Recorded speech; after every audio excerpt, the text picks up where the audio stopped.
Dana Air confirms Lagos Airport runway incident, says aircraft grounded. Again, Yahaya Bello absent as court begins arraignment.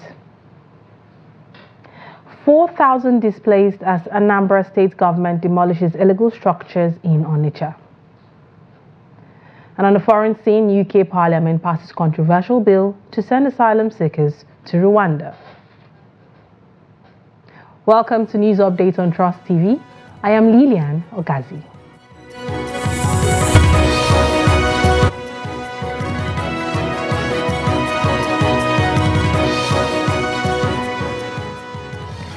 And now to the news.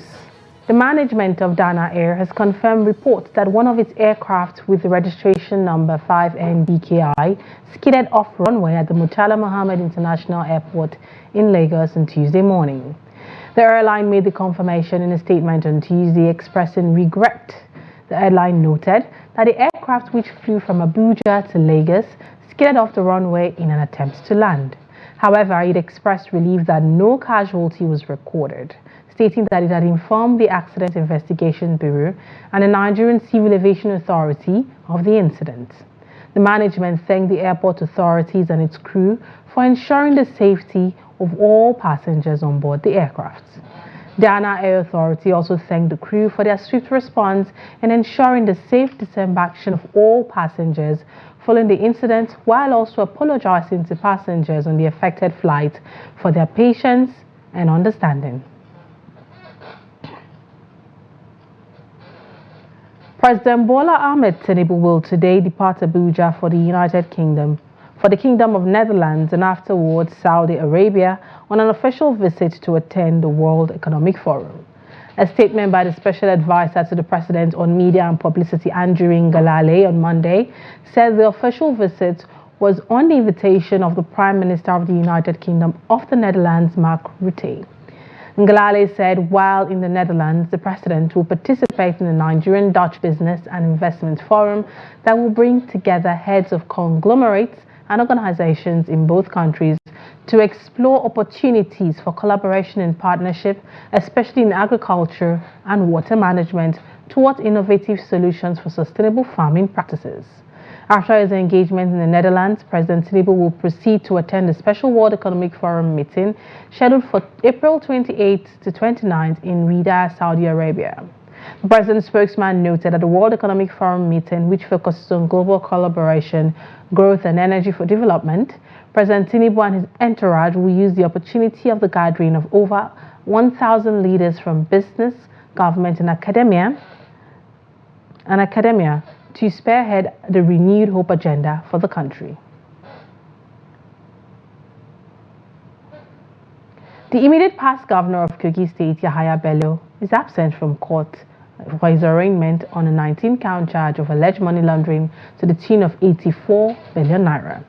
The security at the Federal High Court in Abuja was watertight and manned by operatives of the Economic and Financial Crimes Commission and men of the Nigerian Police Force. At the beginning of the proceedings, Bello was noted as absent before Justice Emeka Nwite of the Federal High Court Abuja. Justice Nwite had on 18th April adjourned for ruling on substituted service of the charge on the former governor, who the EFCC alleged is evading service.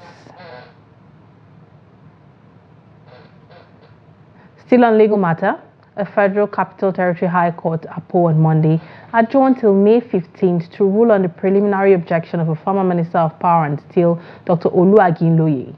The Economic and Financial Crimes Commission is prosecuting Akinloye on a 7-count charge. The 7-count charge bordered on forgery, disobedience of presidential order and corruption.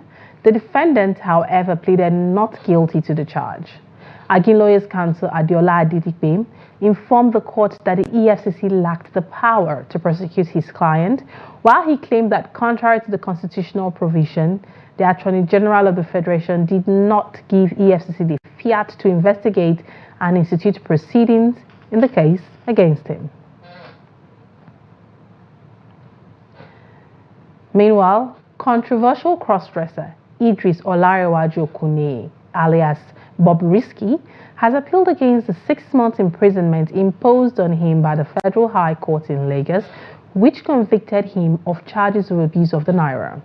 In the appeal lodged on his behalf by his lawyer Bimbo Kasanu, Bobrisky wants the court to appeal to convert the 6 months imprisonment to 50,000 naira fine on each of the 4 counts he was convicted of. He averred that the sentence imposed by the trial court against him was punitive, contrary to the mandatory provisions of criminal justice law on sentencing. He stated that the trial court did not consider the positive antecedent of the appellant, who did not waste the precious judicial resource of the trial court when he pleaded guilty to the charge. Justice Abimbola Awoboru had on April 12, 2024, sentenced Bobrisky to 6 months imprisonment without an option for fine for abusing the naira by spraying the currency at a party, leading to mutilation. The House of Representatives Committee on Defense will on Thursday hold an investigative hearing into the incident leading to the gruesome murder of 17 military personnel in Okwama community of Ugeli South local government area of Delta State. A statement jointly signed by the House Committee on Defense, Babajimi Benson, and the Clerk of the House Committee on Defense, Musa Aliyu, called on members of the public and interested parties to provide the House Committee with useful information on the incident during the hearing. Reports said the investigative hearing will be held at the Government House Annex Edejaba in Warri Local Government Area State. The military men of the 181 Amphibious Battalion, including a lieutenant colonel, 2 majors and a captain, were on a peacekeeping mission to Okwama community when they were ambushed and killed by hoodlums on March 14th. Away from that, the Federal Competition and Consumer Protection Commission has sealed the Abuja-based Chinese supermarket located within the China General Chamber of Commerce in Abuja. The development followed allegations of discriminatory practices against Nigerians. FCCPC officials shut the supermarket when they stormed the premises on Monday. The Commission's officials sealed up the place after interrogating Nigerian workers at the supermarket. This was as facilities workers at the store disclosed that the owner of the supermarket had fled the premises. The owner of an Abuja-based Chinese supermarket criticized for barring Nigerians and restricting entry to Chinese nationals has refuted claims that her store is only meant for a specific group of people. She also clarified that her establishment is not a supermarket, but rather a retail shop aimed at meeting the essential needs of her local community. Liu Bei disclosed this in a personally signed statement on Tuesday, noting that she feels scared seeing a lot of people she doesn't know in front of her store. Her reaction followed a summon notice and threat of sanction by the Federal Competition and Consumer Protection Commission on Monday after it sealed her store. Trust TV on Monday reported that the supermarket had implemented a controversial policy restricting entry solely to Chinese nationals, excluding Nigerians from patronizing the establishment. Now, away from that, the authorities of Onitsha South local government area of Anambra State have demolished illegal structures and shanties along the bank of the River Niger by Niger Street, Fege, Onitsha. The exercise, which started on Sunday and continued on Monday, saw the demolition of machine houses, stores and sand beaches of sand miners and traders doing business along the area. The demolition affected several equipment and business premises, and it is coming barely a month after over 2,300 shops in the same area were demolished by the council area. The demolition was supervised by the chairman of Onitsha South local government area, Emeka Oji, along with 15 operatives of the Anambra State Vigilante Services. Speaking during the exercise, Oji re-emphasized that the state government determination towards reclaiming the land from resident occupiers. This is news updates coming to you from Trust TV. Coming up, Katsina residents grapple with blackouts, collapsed businesses, has concerns over electricity supply. More news when we return. Do stay. Welcome back. If you're just joining us, this is news updates on Trust TV. Let's take a quick look at our headlines again. Dana Air confirms Lagos Airport runway incident, says aircraft grounded. Again, Yahaya Bello absent as court begins arraignment. Now moving on, Candidates who have written their exams in the ongoing 2024 Unified Tertiary Matriculation Examination in Lagos have lamented the delayed timing and poor network. More details in this report. In a chat with Trust TV, the candidates expressed their concerns over network glitches while accessing computers. They also said that they started behind the scheduled time of 9 a.m. We asked to come around 9 o'clock. We were there. Some people were there around like almost 9. Like 9 have not gotten to the time, so they have gotten there. My challenge is that they asked us to be there by 9. Do you know that we start, like when they asked us to go to the hall, we waited for like 1 hour 30 minutes before we start the exam, and we were meant to start the exam by 9 o'clock. We started the exam by 10:30, which not supposed to be like that. Challenge I faced here is number one, due to the connection issue. That's the only challenge I can say I faced because the network was not that really good. Was not really good, so we will beg the government and will plead that for those coming next year to write their exam, the government should please do something about the network issue. Some of them, however, said the exams was difficult. The exam went smoothly, fast enough, and very bright. Though the tension was high, I was scared as first timer. So, but I would say most of the questions were very, very easy. I finished 40 minutes earlier to my time, and I would like the government to improve more on the facility, more of air conditioning, more of space, time and everything, to always keep to time especially. It's a good development this processing jam is using in conducting their exam. I'm very happy about it, and secondly, it makes more students to be serious in reading. If other examination sector can abide with what JAM is doing now, right? I'll be very grateful for other examination like if I can go online like this. Many students will go serious about this. That's what I have. And in terms of challenges, there's no how one or two challenges may become because anything computer, you must, because of the network issue we have in Nigeria, there must be challenges. No matter, even though they have been doing it for many years, there must be challenges because of our network problem we have in this country. To me, it's a good development, and I'm very happy about it. Candidates are calling on the Joint Admission and Matriculation Board to improve on network infrastructure and create better environmental conditions. Now moving over to Katsina, where residents in the state have decried the shortage of electricity supply in the state, saying the situation has resulted in the collapse of businesses that rely on power. Abdullah Yamadi reports people in many areas of Katsina City are abandoning their businesses due to epileptic electricity supply, which has resulted in serious losses. His report. According to business operators, they hardly get 30 minutes of uninterrupted electricity supply in a day, a situation they said is forcing many out of business, wondering what would have been the problem with the Kano Electricity Distribution Company, KETCO.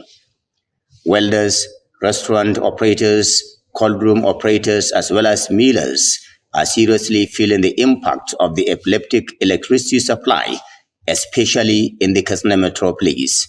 The shortage of power has really affected so many businesses. In fact, it affected the whole thing in Katsina State because, you see, like my own business, the restaurant business, you cannot store anything because there is no power. You cannot even, you don't even have cold water to give customers. You see, it's affecting a lot of things. This problem has compounded our suffering and made life unbearable. Poor electricity supply has led to water shortages at this time that fuel is already beyond the reach of the common man. Today, petrol sells between 750 to 820 naira per liter. What do you expect the common man to do? The suffering is too much.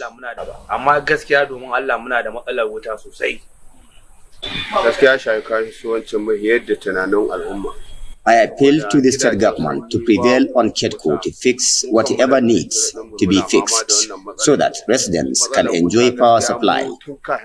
As it stands, we have been made poor due to the economic downturn at the moment. I don't know where to start from right now, because any business that relies on electricity supply will die a natural death. These frustrated residents who are alleging that the epileptic electricity supply is only peculiar to the city are asking KEDCO to explain what is behind the blackout, as residents outside the state capital are not subjected to this untold hardship. In most of the areas, residents spend over 48 hours without electricity supply, despite excessive heat from harsh weather conditions reaching up to 42 degrees Celsius at the moment. What is available for KEDCO, what we are expected to be allocated from the national grid is the 268. But as of today, 22nd, I can tell you what we actually receive from the transmission through, from the embed through transmission is 182. This unhealthy electricity supply is subjecting residents to untold hardship, forcing many to seek alternative sources of power, while others are left finding relief under trees during the day. The situation has also affected almost every sector in the city, especially water suppliers, with a jerrycan of water selling between 100 to 120 naira only. Public commentators in Katsina are asking the state government to get to the root of the problem, as businesses are collapsing and pushing many to adverse conditions. Abdullahi Ismayamadi, Trust Television News, Katsina. Away from that, the Central Bank of Nigeria has released another circular to bureau the exchange operators, notifying them of direct sales of US dollar at a discounted rate of 1,000 naira 21 kobo per dollar.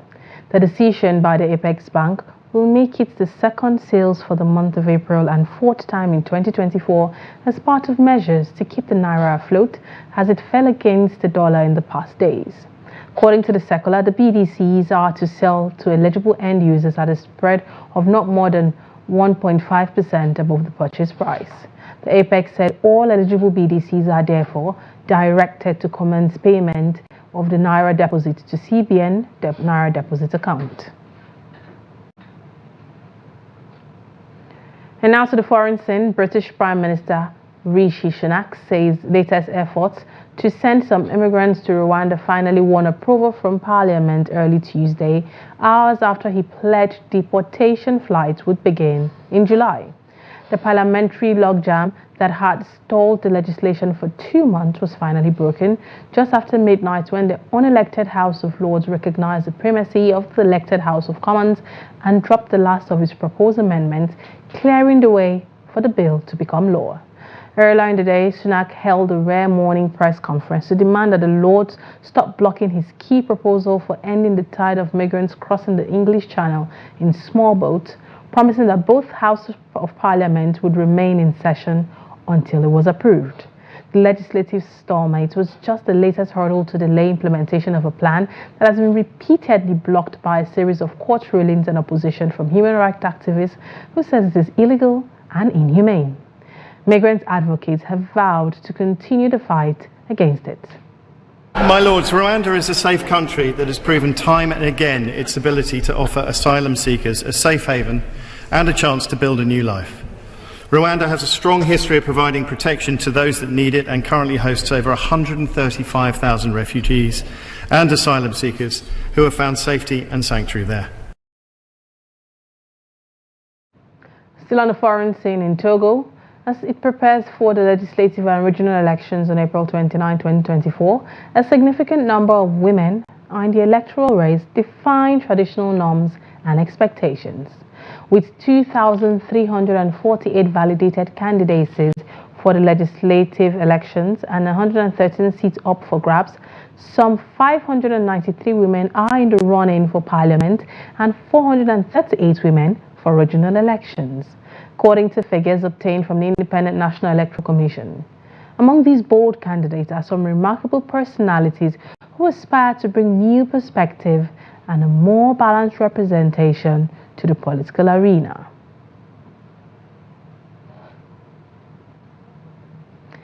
Now in sport, following her distinctive performance this season, Nigeria's Super Falcons keeper Chiamaka Nnadozie has been nominated for the Goalkeeper of the Year award in France. The 22-year-old has become one of the big revelations this season in France, with superb performances both in the domestic league and in Europe. She made a big impression in Europe after she single-handedly eliminated Arsenal from the Women's UEFA Champions League. Nnadozie will battle Olympics Lions Christian Endler and Katarzyna Kesnek of Paris SG for the award. The shot-stopper was voted Player of the Month for March in the French D1 ACEM. Still in sport, Inter Milan sealed the Serie A title on Monday after beating AC Milan 2-1 and creating an unassailable lead at the top of the league with their 6th straight derby victory. Goals from Francisco Acerbi and Marcus Thuram gave Inter a 17-point advantage over closest challengers. Milan secured their 20th league crown with 5 matches of the season remaining.